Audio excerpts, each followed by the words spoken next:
Hi everyone, Dr. Jeff here with you again this week with co-student Megan. This week we're going to talk a little bit about the similarities and difference between chiropractic and osteopathy. So as far as education is concerned, chiropractors are doctors. We have to go to university for a minimum of 3 years, preferably 4 years, and then on to chiropractic college for another 4 years. So it takes 7 or 8 years to become a chiropractor. We're considered a primary care physician, so we're considered doctors, much like your dentist, your optometrist, your family physician, and so your psychologists. We're all considered primary care practitioners, which means that we have the right to assess, but the big thing is we have the right to diagnose. There's one chiropractic college in Toronto that's English speaking. There's a small one in Quebec, which is French speaking. Once you graduate from chiropractic college, you can go on to something called a residency. You can spend a couple more years if you want doing specializing in x-ray or clinical sciences, sports sciences, and a couple other things. Also, when we graduate, we are regulated. So we have something called the College of Chiropractors of Ontario, which means we're regulated. So they kind of tell us what our scope of practice is, what we're allowed to do, how we're allowed to advertise, things like that. So they manage us in a certain way. So it gives you somewhere to complain to if you think we're doing something wrong. Now with osteopathy, it's a 5-year part-time program and they're considered secondary care, which means that they can assess but they can't diagnose.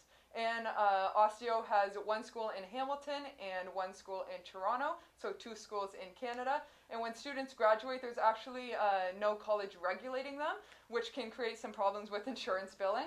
And actually some osteos are other practitioners first. It might be massage, a chiropractor, a naturopath, or a physiotherapist like Angé. And they're actually just using Osseo to augment their skills. So what do you expect when you go see the chiropractor? Well, the first thing a chiropractor is going to do for you is do a comprehensive examination, trying to determine the cause the issue that you're having. Come up with a diagnosis. And once they come up with a diagnosis, they determine whether or not chiropractic is something that can benefit you. The biggest thing in the chiropractic tool chest is something called the chiropractic manipulation. What this is a high velocity, low amplitude thrust, so it's a very quick movement. Done to a joint, what they have found in research is it kind of resets the pressure sensors in the tendons, allows the muscle to get back to its proper motion, and the joint gets back to its proper motion, the muscle relaxes. Down the spine, the same thing can happen. It can relax the muscles around the spine, get the vertebrae to move better. It also affects 2 or 3, even 4 levels higher and lower than the area you're adjusting, so it can affect many different parts of the spine. And this can affect, as I mentioned, there's something called the innate flow. This allows the energy to flow better through the spine and through the body.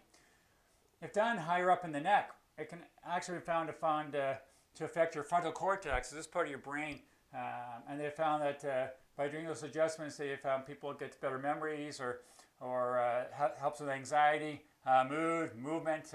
Athletes have found that they perform better after their adjustments, things like that. Some chiropractors will also do soft tissue techniques such as myofascial release. Here I do something called active release therapy, which is a muscle technique where I'm moving your limbs or your body around and moving the muscles and trying to get inside and trying to release the muscles as well. There's many different types of soft tissue techniques that chiropractors use. You also find chiropractors can talk to you about your diet, about your fitness, about your exercises, about your lifestyle changes, things like that. Some chiropractors are more into rehabilitative style medicine, so they're much more into exercise programs, strengthening, stretching, and things like that. So depending on what chiropractor you're seeing, there's lots of different things that chiropractor can do. But again, the primary thing in the chiropractor's tool chest is that chiropractic manipulation that can do a lot of different things. Now the basis of Osseo is similar to the basis of chiro in the sense that you're looking at full body energy that keeps us healthy but also creates opportunity for illnesses. Now Angé explains that with Osseo he looks global, local, and then focal. So he looks at the whole body, then he looks at a local area, and then he creates a focal point for the treatment.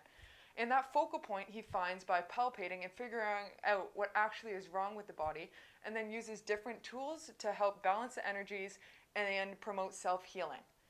And these tools can be a variety of different things. They can be direct and hands-on, like manipulations, pulling and tugging, similar to chiro, or they can be indirect, things like cranial therapy and neuromobilization, visceral manipulation, and Chapman reflexes.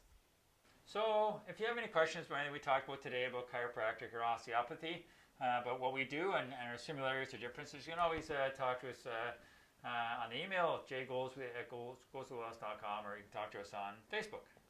And if you liked and enjoyed this video, make sure to give us a big like or leave a comment. And our June draw is still available, so make sure you enter in that. And as always, we've got your back.